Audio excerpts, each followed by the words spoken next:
Hi hello ಎಲ್ಲರಿಗೂ ಹೇಗಿದ್ದೀರಾ? Hope you all doing good. I am back again with ಅವರೆಕಾಳುದು special sambar. ಇದಕ್ಕೆ ಅವರೆಕಾಳು ಜೊತೆಗೆ ಮೊಟ್ಟೆ ಹಾಕಿ ಮಾಡುವಂಥದ್ದು ಮೊಟ್ಟೆ ಸಾಂಬಾರ್.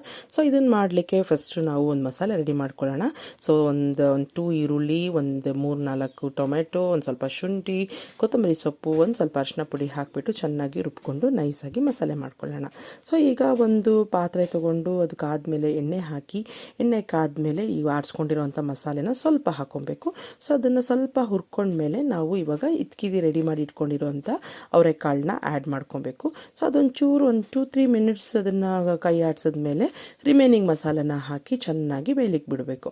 ಸೊ ಇದು ಬೇಯ್ತಾ ಇದೆ ಅಂದಂಗೆ ನಾವು ಖಾರ ಪುಡಿ ಹಾಕಬೇಕಾಗುತ್ತೆ. ಸೊ ನಮಗೆ ನೀರು ಎಷ್ಟು ಬೇಕಾಗುತ್ತೆ ಅಷ್ಟು ಬಿಸಿ ನೀರನ್ನ ಆ್ಯಡ್ ಮಾಡಿಕೊಂಡು ಚೆನ್ನಾಗಿ ಅವರೆಕಾಳನ್ನ ಬೇಯೋ ತನಕ ಕುದಿಸ್ಬೇಕು. ಸೊ ಅದು ಕುದೀತಾ ಇರಲಿ, ನಾವು ಇನ್ನೊಂದು ಕಾಯಿ ಮಸಾಲೆನ ರೆಡಿ ಮಾಡ್ಕೊಳ್ಳೋಣ.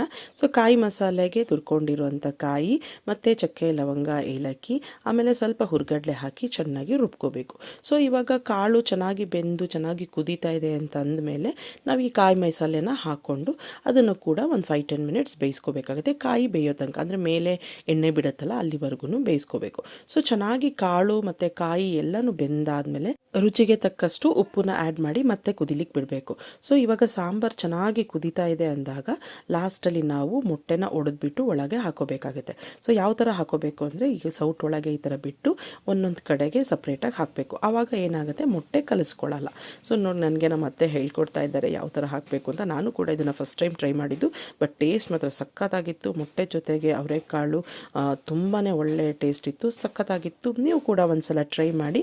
ಸೊ ಇದನ್ನು ಮೊಟ್ಟೆ ಹಾಕಿ ಲೋ ಸಿಮ್ ಮಾಡಿ, ಸೊ ಮೊಟ್ಟೆ ಬೆಂದಮೇಲೆ ಅದೇ ಮೇಲೆ ಬರುತ್ತೆ. ಸೊ ಅಲ್ಲಿವರೆಗೂ ಚೆನ್ನಾಗಿ ಬೇಯಿಸ್ಬಿಟ್ಟು ನಿಧಾನಕ್ಕೆ ತಿರುಗಿಸ್ಬೇಕು, ಇಲ್ಲಾಂದರೆ ಮೊಟ್ಟೆ ಎಲ್ಲ ಕಲಸೋಗುತ್ತೆ. ನೀವು ಒಂದ್ಸಲ ಟ್ರೈ ಮಾಡಿ ಹೇಗೆ ಬಂತು ಅಂತ ಫೀಡ್ಬ್ಯಾಕ್ ಹೇಳಿ. ಇದಕ್ಕೆ ಒಳ್ಳೆ ಕಾಂಬಿನೇಷನ್ ಅಂದರೆ ಮುದ್ದೆ ಆಗ್ಬೋದು, ರೊಟ್ಟಿ ಆಗ್ಬೋದು, ಚಪಾತಿ, ಅನ್ನ ಜೊತೆಗೂ ಚೆನ್ನಾಗಿರುತ್ತೆ. ನೀವು ಒಂದ್ಸಲ ಟ್ರೈ ಮಾಡಿ ಹೇಗೆ ಬಂತು ಅಂತ ಫೀಡ್ಬ್ಯಾಕ್ ಹೇಳಿ. ಆ್ಯಂಡ್ ನಾನು ಮಾಡ್ತಾರೋ ವೀಡಿಯೋಸ್ ನಿಮಗೆ ಇಷ್ಟ ಆಗಿದ್ರೆ ನನ್ನ ಚಾನಲ್ನ ಸಬ್ಸ್ಕ್ರೈಬ್ ಮಾಡೋದನ್ನ ಮರಿಬೇಡಿ. ಆ್ಯಂಡ್ ವೀಡಿಯೋಸ್ಗೆ ಲೈಕ್, ಕಮೆಂಟ್ ಆ್ಯಂಡ್ ಶೇರ್ ಮಾಡಿ. Thank you. See you in the next video.